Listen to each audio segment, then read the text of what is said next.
We usually don't talk about the sequel trilogy on this channel apart from the occasional joke. This is not just because it doesn't overlap with our usual topics, but also because we're not big fans of those films. That's hardly an unpopular opinion these days. There are droves of fans with hate boners for the sequel trilogy, and they're not shy about it.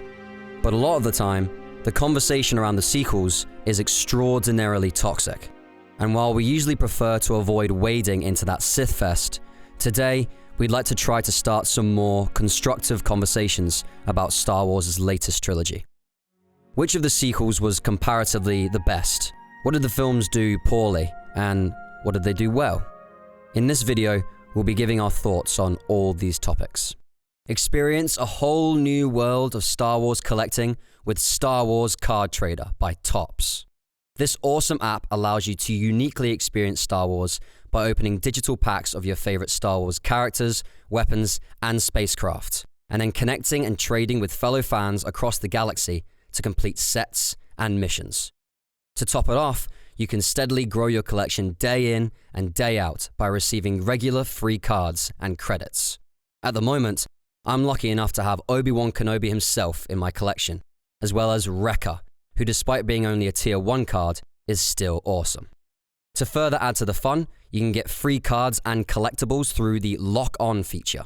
So, make sure you join me on Star Wars Card Trader by Topps by adding username Geetsly and downloading the app in the description below.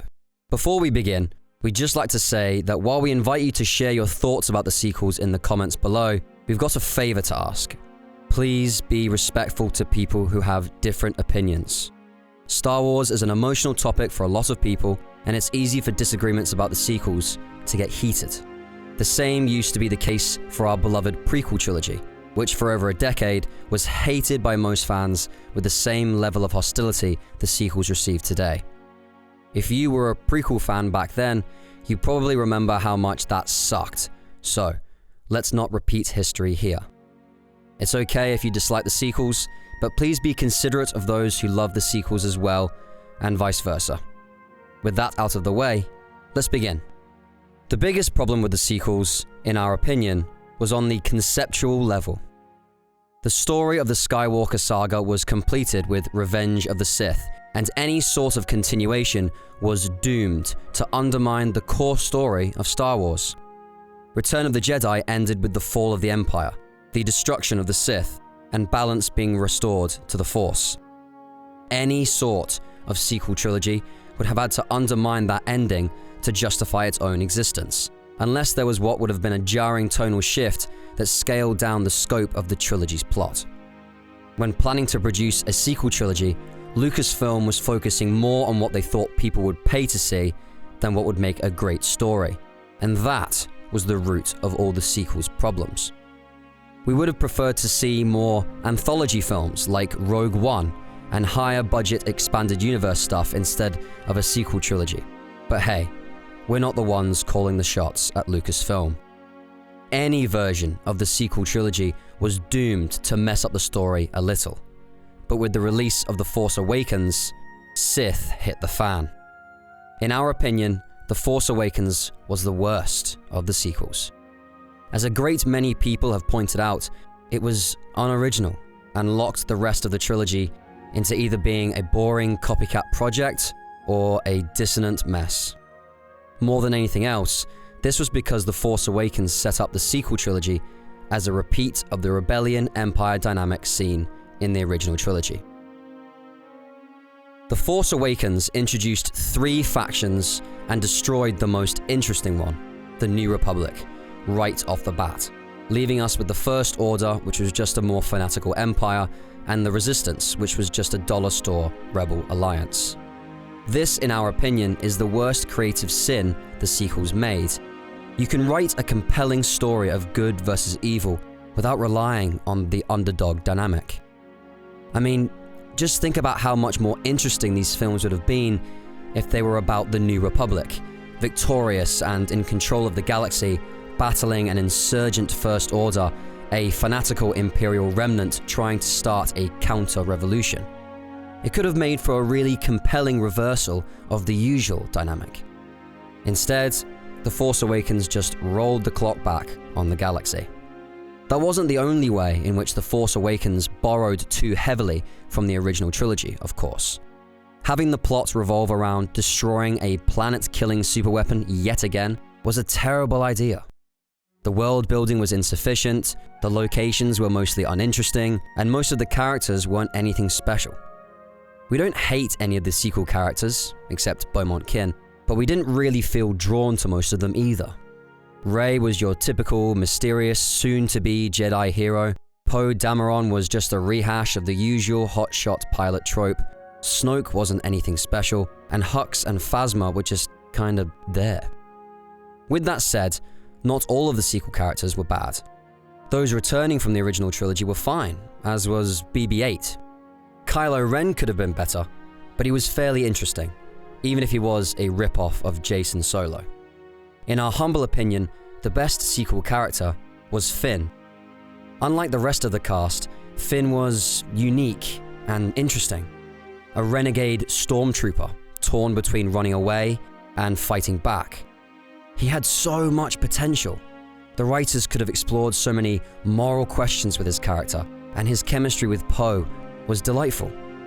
We would have preferred if he retained more of his stormtrooper indoctrination and had to struggle to get past that over the course of the trilogy, but Finn was still the highlight of The Force Awakens.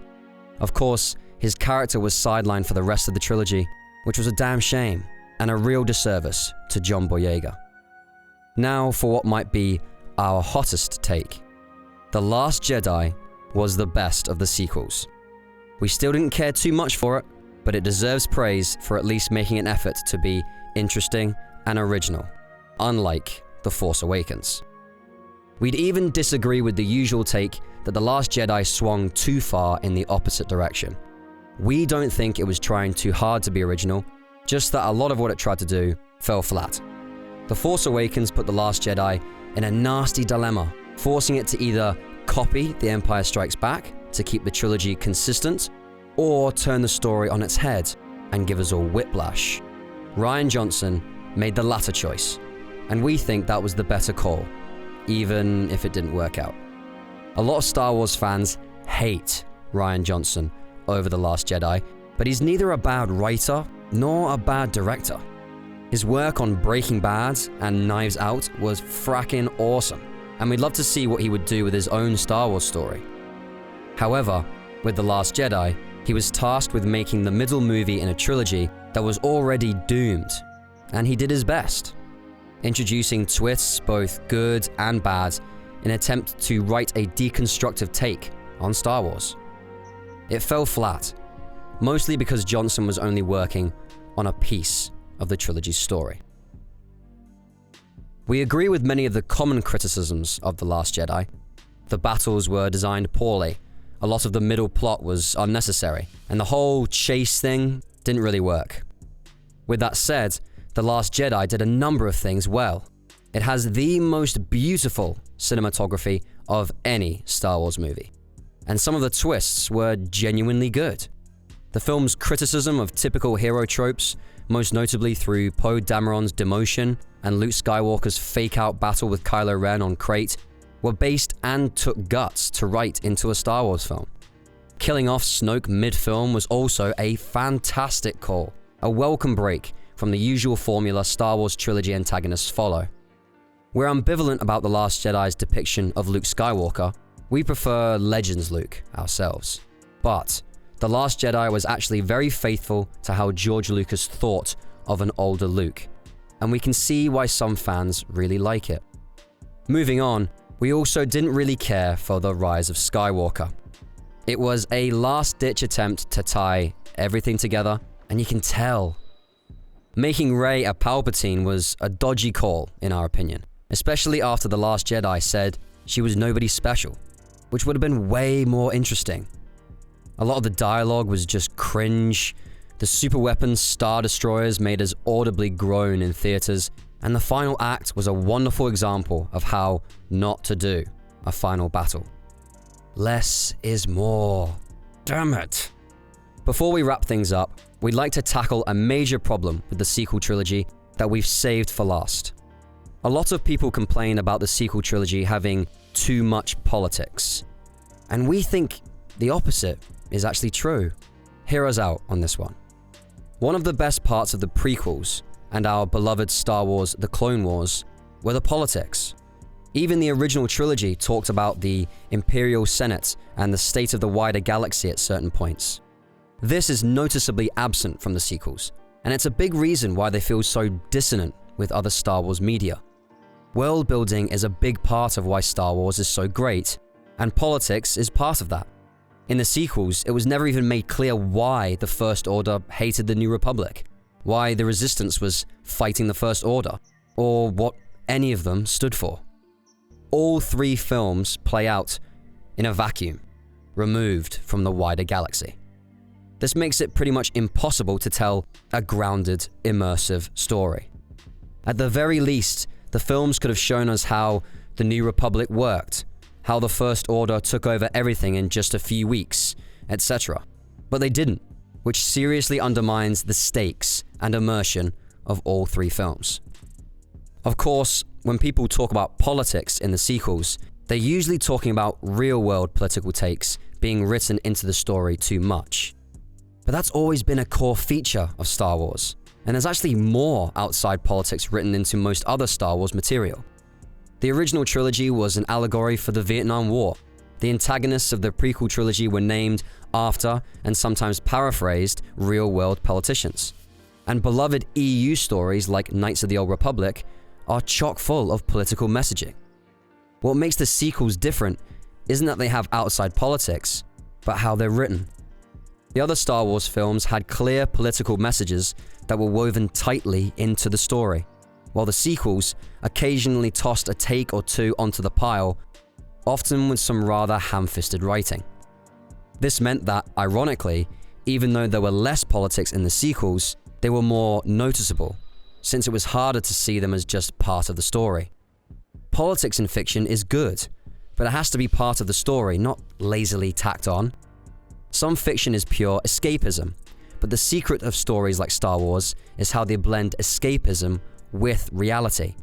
They contain messages, political or otherwise, that are meant to be applied to the real world, and they present them in a comfortable fashion by wrapping them up in more fantastical elements.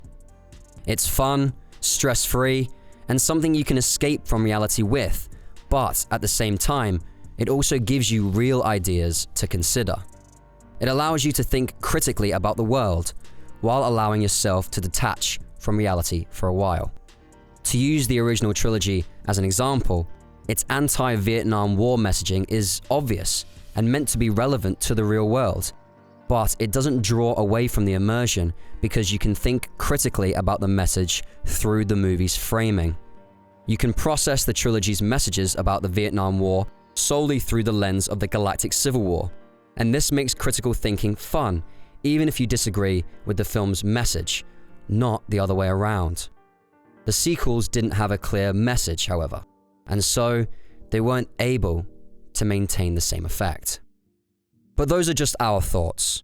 We're sure you have yours, and we would love it if you shared them, especially if your takes are different from ours. Please feel free to post away in the comments below.